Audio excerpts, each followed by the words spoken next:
Let's look at the comment by the Prime Minister in relation to the hotel quarantine for return travellers. Is this a big step forward, do you think, in the easing of some of the restrictions we've faced around COVID? Yes, well, it's an interesting declaration, isn't it? That Prime Minister Scott Morrison saying we could move to a system outside hotel quarantine for travellers from certain countries.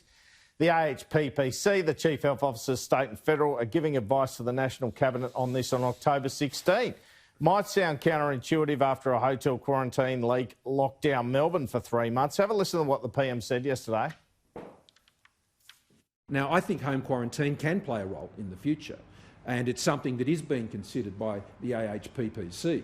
And particularly as we sort of move beyond the phase we're in now, and we do look to see to have our borders open up at some point to safe locations, whether it be New Zealand or parts of the Pacific or places like South Korea or Japan or countries that have had, I think, a much high-rated success, then there are opportunities to look at those alternative methods, a triaging, if you like.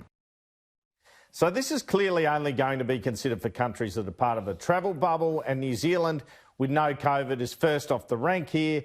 You'd wonder why Kiwis need to isolate at all. This was something that the former top bureaucrat Jane Halton spoke about with government when she reviewed the quarantine system. Such a system of self-isolation could be expanded to the likes of travellers from lower-risk countries like Taiwan or Japan or Singapore. And this is another case, it seems, of the PM flying a balloon ahead of what might be agreed to in a few months' time if there is no vaccine and we want to do things like bring international students in and isolate them on campus, for example. You'd have to think that the states would treat this with real caution, however, after the Victorian quarantine leak, and would be very reluctant to agree on anything like this other than for New Zealanders.